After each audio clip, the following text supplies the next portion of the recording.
A história não contada de Balaão, a ganância e a traição de um profeta.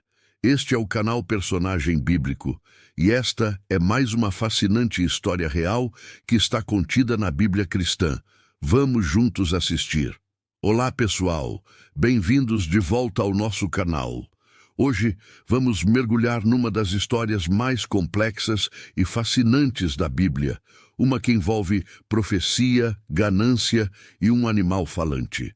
Sim, estamos falando da história não contada de Balaão, o profeta que caminhou na linha tênue entre a obediência a Deus e a tentação da riqueza. Preparados para desvendar os segredos por trás desse personagem enigmático? Então, fiquem comigo. Tudo começa no livro de Números, capítulo 22.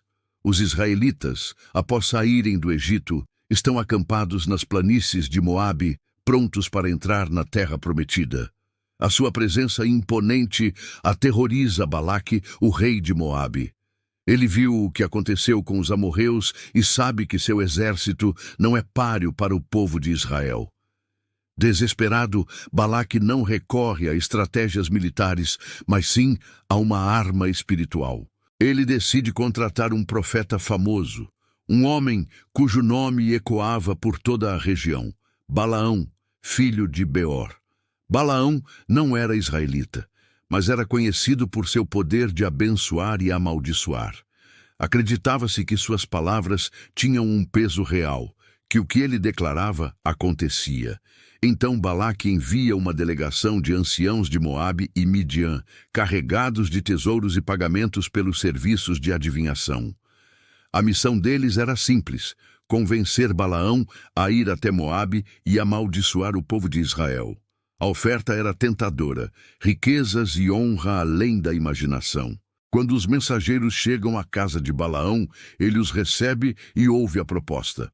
Sua primeira resposta, no entanto, é cautelosa. Ele diz: "Passem a noite aqui e eu lhes trarei a resposta que o Senhor me der." Naquela noite, Deus fala com Balaão e é absolutamente claro: "Não vá com eles. Você não amaldiçoará este povo, porque é um povo abençoado." Pela manhã, Balaão obedece. Ele dispensa os príncipes de Balaque, dizendo que o Senhor não permitiu que ele fosse. Parece uma história de obediência, certo? Um profeta fiel que recusa uma oferta tentadora para seguir a vontade de Deus. Mas aqui é onde a história começa a ficar mais complexa. O rei Balaque não aceita um não como resposta. Ele acredita que talvez a oferta não tenha sido boa o suficiente. Então, ele envia uma segunda delegação, desta vez com príncipes ainda mais nobres e uma promessa ainda maior: "Eu o recompensarei generosamente e farei tudo o que você me disser. Venha, por favor, e amaldiçoe este povo para mim." Agora, a verdadeira natureza de Balaão começa a aparecer. Em vez de simplesmente repetir a ordem clara que Deus já lhe tinha dado, ele hesita. Ele diz aos mensageiros: "Mesmo que Balaque me desse o seu palácio cheio de prata e de ouro, eu não poderia fazer coisa alguma, grande ou pequena, que fosse contra a ordem do Senhor, o meu Deus." Parece nobre, não é? Mas então ele acrescenta: "Mas fiquem aqui esta noite como os outros, para que eu saiba o que mais o Senhor tem para me dizer." Por que ele precisava perguntar de novo? Deus já tinha sido explícito. Essa segunda consulta revela um desejo oculto em seu coração. Ele queria a recompensa. Ele esperava que talvez Deus mudasse de ideia e o deixasse ir. E de uma forma misteriosa, Deus permite. Naquela noite, Deus diz a Balaão: "Visto que esses homens vieram chamá-lo, vá com eles, mas faça apenas o que eu lhe disser." Deus concede o desejo do coração de Balaão, mas não sem um aviso. Na manhã seguinte, Balaão sela sua jumenta e parte com os príncipes de Moabe. Mas a Bíblia diz que a ira de Deus se acendeu porque ele foi. E é aqui que acontece um dos episódios mais extraordinários de toda a Bíblia.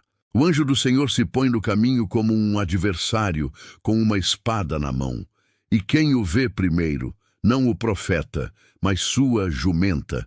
3 vezes o anjo do Senhor bloqueia o caminho. Na primeira vez, a jumenta se desvia para o campo. Balaão, sem entender, a espanca. Na segunda vez, em um caminho estreito entre vinhas, a jumenta se aperta contra o muro, esmagando o pé de Balaão, que a espanca novamente. Na terceira vez, sem ter para onde ir, a jumenta se deita no chão. Cego pela raiva e pela ganância que o impulsionava, Balaão a espanca com ainda mais fúria. E então, o milagre acontece. O Senhor abre a boca da jumenta e ela diz a Balaão: "O que eu lhe fiz para você me bater 3 vezes?" Balaão incrivelmente responde à sua jumenta discutindo com ela. Ele diz: "Você me fez de tolo. Se eu tivesse uma espada na mão, a mataria agora mesmo." A jumenta, com uma lógica impecável, responde: "Não sou eu a sua jumenta que você sempre montou? Alguma vez eu já fiz isso antes?" "Não", responde Balaão. Nesse momento, Deus abre os olhos do profeta. Balaão finalmente vê o anjo do Senhor no caminho, com a espada desembainhada. Ele se prostra com o rosto em terra. O anjo o repreende duramente. "Por que você espancou sua jumenta 3 vezes? Eu vim aqui como seu adversário, porque o seu caminho é perverso diante de mim." A jumenta me viu e se afastou. Senão, eu certamente o teria matado, mas a teria deixado viver. Isso é poderoso. O profeta, aquele que deveria ter a visão espiritual, estava cego pela ganância. Foi o seu animal, considerado irracional, que teve a sensibilidade espiritual para ver a presença divina e salvar a vida do seu mestre. Balaão, envergonhado, admite seu pecado e se oferece para voltar. Mas o anjo lhe diz para continuar, reforçando a ordem original: "Vá com os homens, mas fale apenas as palavras que eu lhe der." Balaão finalmente chega a Moabe, onde é recebido com grande festa pelo rei Balaque. O rei o leva a 3 lugares diferentes com vista para o acampamento de Israel, esperando que, de algum ângulo, a maldição funcione. Em cada lugar, eles constroem 7 altares. Sacrificam bois e carneiros, e Balaque espera ansiosamente pelas palavras de Balaão. Mas o que sai da boca de Balaão?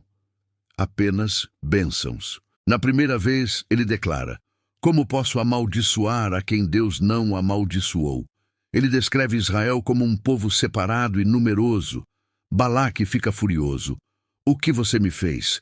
Eu o trouxe para amaldiçoar meus inimigos, e você os abençoou." Eles tentam de novo e de novo. A cada tentativa, as bênçãos se tornam mais poderosas e poéticas. Balaão profetiza sobre a retidão de Israel, sobre como Deus está com eles. Ele declara: "Não há feitiçaria contra Jacó, nem adivinhação contra Israel." Na terceira vez, o Espírito de Deus vem sobre ele, e ele profere uma das mais belas profecias messiânicas do Antigo Testamento, falando de uma estrela que procederá de Jacó e de um cetro que surgirá de Israel. Balaque, completamente frustrado, desiste. Ele manda Balaão embora de mãos vazias, sem a honra e a riqueza prometidas. "Eu disse que o recompensaria muito, mas o Senhor o impediu de recebê-la", diz o rei ironicamente. Balaão, antes de partir, ainda profetiza a ruína de Moabe e de outras nações vizinhas. A missão de amaldiçoar Israel falhou espetacularmente. A história poderia terminar aqui com um final aparentemente feliz. Balaão, apesar de seu coração ganancioso, foi forçado por Deus a abençoar Israel. Parece que Deus venceu e o profeta aprendeu a lição. Mas a história não contada não termina aqui. O Novo Testamento lança uma luz sombria sobre o que aconteceu depois. Em 2 Pedro e Judas, Balaão é usado como um arquétipo da ganância, um falso profeta que amou o pagamento da injustiça. Mas é no livro de Apocalipse, capítulo 2, versículo 14, que encontramos a revelação mais chocante. Falando à igreja de Pérgamo, Jesus diz: você tem aí alguns que se apegam ao ensino de Balaão, que ensinou Balaque a armar ciladas diante dos israelitas, induzindo-os a comer alimentos sacrificados a ídolos e a praticar a imoralidade. O que isso significa? Significa que depois de falhar em amaldiçoar Israel diretamente, Balaão encontrou outra maneira de ganhar sua recompensa. Ele não podia amaldiçoar o que Deus havia abençoado, então ele deu a Balaque um conselho diabólico. Ele disse, em essência: você não pode derrotar este povo militarmente ou espiritualmente enquanto eles forem fiéis ao seu Deus. Mas você pode corrompê-los por dentro. O conselho de Balaão foi enviar as mulheres moabitas para seduzir os homens israelitas, convidando-os a participar de seus banquetes idólatras e a se curvarem aos seus deuses. A estratégia funcionou terrivelmente bem. O livro de Números, capítulo 25, descreve como os homens de Israel começaram a se entregar à imoralidade com as mulheres moabitas e a adorar o deus delas, Baal-peor. A consequência foi devastadora. Uma praga terrível, enviada por Deus, se espalhou pelo acampamento, e 24.000 israelitas morreram antes que a justiça fosse feita e o pecado fosse expurgado. A traição de Balaão foi completa. Ele não conseguiu amaldiçoar Israel com suas palavras. Então os levou a se amaldiçoarem com suas próprias ações, causando a morte de milhares de pessoas. E por quê? Pelo amor ao dinheiro, pela ganância que o consumia. A história de Balaão é um aviso poderoso. Ele era um homem que tinha um dom genuíno de Deus. Ele ouvia a voz do Senhor, via visões do Todo-Poderoso. No entanto, seu coração não estava certo. Ele queria usar seu dom espiritual para ganho pessoal. Ele é o exemplo perfeito de alguém que conhece a verdade, mas escolhe o caminho da cobiça e da desobediência. Sua história nos ensina que dons espirituais não são garantia de um coração puro. É possível ter grande conhecimento e até mesmo poder espiritual, e ainda assim estar completamente perdido por causa da ganância e do compromisso com o pecado. O fim de Balaão, registrado em Números 31, é tão trágico quanto sua vida. Quando os israelitas, por ordem de Deus, foram se vingar dos midianitas que participaram da trama, a Bíblia diz que eles mataram Balaão, filho de Beor, à espada. O homem que conversou com Deus e profetizou sobre o Messias morreu como um inimigo do povo de Deus, recebendo o pagamento final por sua traição. Então, o que podemos aprender com essa história complexa e sombria? Primeiro, a importância de guardar nosso coração acima de tudo. A ganância é uma raiz sutil e perigosa que pode nos desviar, mesmo quando conhecemos o caminho certo. Segundo, que a obediência parcial não é obediência. Balaão obedeceu às palavras de Deus, mas seu coração desejava o contrário. Precisamos alinhar não apenas nossas ações, mas também nossos desejos à vontade de Deus. E, finalmente, que Deus é soberano. Apesar da traição de Balaão e da maldade de Balaque, o plano de Deus para Israel não foi frustrado. As bênçãos que ele declarou permaneceram. A história de Balaão é um lembrete sóbrio de que o caminho da ganância leva à destruição, mas o caminho de Deus, mesmo quando difícil, leva à vida e à bênção. Obrigado por assistirem até o final. Essa é uma daquelas histórias que realmente nos fazem pensar. O que mais te impressionou na jornada de Balaão? Deixe seu comentário aqui embaixo. Eu adoraria saber sua opinião. Se você gostou deste vídeo e quer mais estudos aprofundados como este, não se esqueça de deixar o seu like, se inscrever no canal e ativar o sininho para não perder nada. Um grande abraço e até a próxima.